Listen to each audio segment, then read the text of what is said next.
হিমন্ত কেনেকৈ হাঁহে এনেকৈ হাঁহে আচ্ছা আৰু চকু টিপ মাৰি দেখুওৱা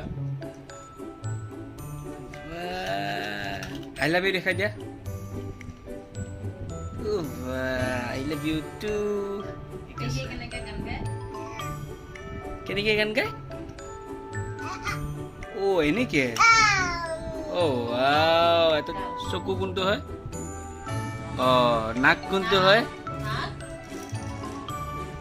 এইটো কাণ টু বাবা বাবা বাবা বাবা